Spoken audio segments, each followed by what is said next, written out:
అడియన్ రామానుజదాసన్ దేవరవాన్ ఒక చిన్న సందేహం నివృత్తి చేయగలరా? తప్పకుండా స్వామి. అయ్యా, చాత్తాద శ్రీ వైష్ణవులు అదే మన భాషలో సాత్విని శ్రీ వైష్ణవులు పిలువబడుతున్న వారిచే సమాశ్రయం పొందవచ్చునా? అయితే చాత్తాద శ్రీ వైష్ణవులు, శాతిని శ్రీ వైష్ణవులు అంటే శ్రీ వైష్ణవుల వద్ద సమాశ్రయం అనేది పొందకూడదు.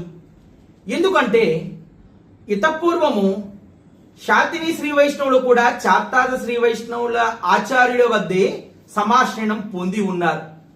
దానికి అద్భుతమైనటువంటి ప్రామాణికాలు కూడా ఉన్నాయి. అలా బయలుదేరింది ఈ గ్రంథరాజం. శాత్తాద శ్రీ వైష్ణవ సిద్ధాంత దీపికా సంగ్రహం.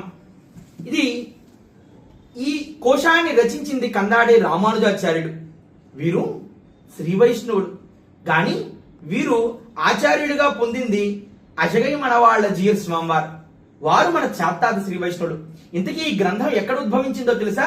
తాళ్ళూరి మఠం మన పొడుగు ప్రసాద్ స్వామివారి దగ్గర లభ్యమైంది ఈ గ్రంథం. ఈ గ్రంథాన్ని 1914లోని మరలా 8వ ముద్రణ చేశారు. ఆ ముద్రణ మనకి అమరవాది నారాయణాచార్యులు చేయించారు. వారు కూడా శ్రీ వైష్ణవులే కదండి? అవును.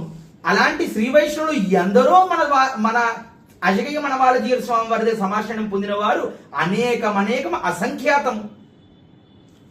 వారిలో ఎవరైనా పేర్లు మీకు ఏమైనా తెలుసా అండి? అయ్యో, ఒకరా ఇద్దరా? వీరవెల్లి కృష్ణమాచార్యులు, ఆసూరి రంగనాథాచార్యులు, ఈడ్ని శ్రీనివాసాచార్యులు, కాండూరి షటగోపాచార్యులు, నండూరి తిరుమలాచార్యులు, విగ్రహాల నయనాచార్యులు, ఇలా ఒకరు కాదు ఇద్దరు కాదు అనేక మంది మన అజగయ్య మనవాళ్ళ జీయర్, మనం గర్వంగా చెప్పుకున్నటువంటి చాత్తాద శ్రీ వైష్ణవ ఆచార్యుల వద్ద సమాశ్రయం పొంది ఉన్నారు. అవునా స్వామి గారు? తాళ్ళపాక చిన్మయాచార్యులని ఏదో విన్నాను, అది ఏమిటో చెప్పాలి స్వామి? అయితే తాళ్లపాక చిన్నయ్యాచార్యులని తాళ్లపాక అనమాచార్యుల యొక్క వంశస్థులు.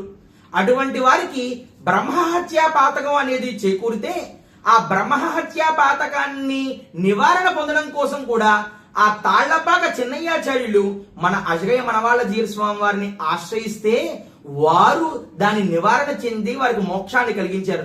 అటువంటి మహనీయులు మన చాత్తాద శ్రీ వైష్ణవుల్లోనే ఉన్నారు. కాబట్టి మనం మన చాత్తాద శ్రీ వైష్ణవ ఆచార్య పురుషుల వద్దనే సమాశ్రయం పొందాలి.